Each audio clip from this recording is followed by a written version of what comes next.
안녕하세요. 그것이 알고 싶은 사람들입니다. 고 손정복 씨의 목숨을 앗아간 SUV 차량 급발진 의심사고에 국과수가 분석 불가 입장을 내놓자 자동차 명장 박병일 전문가가 문제 제기를 하고 나섰습니다. 지난 6월 21일 손정복 씨는 취미인 낚시를 하기 위해 차로 1시간 거리에 위치한 강화도 한 낚시터에 도착했습니다.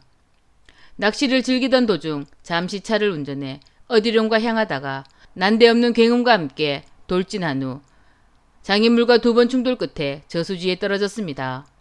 구급대원은 사건이 일어난 지 8분 만에 현장에 도착했지만 이미 골든타임은 지나 있었습니다. 차량의 블랙박스에 당황하는 손 씨의 목소리가 그대로 담겨져 있었습니다. 손 씨는 아니 갑자기 왜 이러지? 브레이크도 안 잡히고 미치겠네라며 차량 결함을 암시하는 듯한 말과 함께 문이 열려야 나가지 왜 문이 안 열려? 라며 답답함을 드러냈습니다. 결국 손 씨는 차에서 탈출하지 못하고 사망했습니다.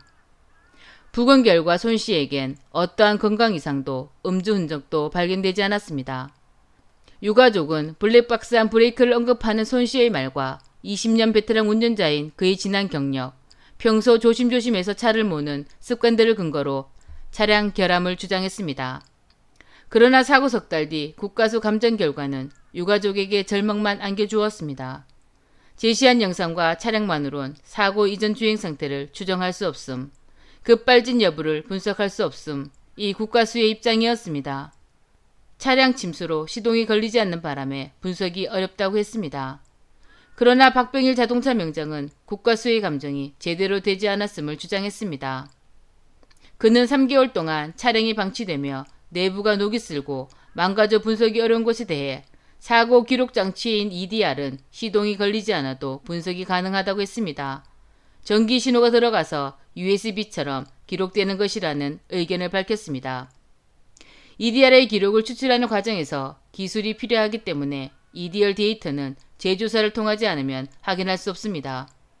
결국 유가족이 차량을 제조사에게 직접 판독 의뢰를 해야 하는 상황이 되었습니다. 유가족과 연락이 닿은 회사 측은 당사의 전 차량은 급발진 보호 시스템이 적용되어 있어 급발진 사고로 인정된 사례가 단 한 건도 없는 점을 참고해 달라고 했습니다. 또한 정 확인을 하셔야 한다면 저희 사업소로 사고 차량을 입고해 주셔야 한다고 했습니다. 이에 유가족은 우리는 이길 수 없다며 낙담했습니다. 현재 경찰은 좀 더 조사가 필요하다는 입장을 내놓았습니다. 경찰 측은 해당 자동차 회사 담당자의 협조를 받아 가족 참관하에 EDR 판독을 할 것이라고 밝혔습니다.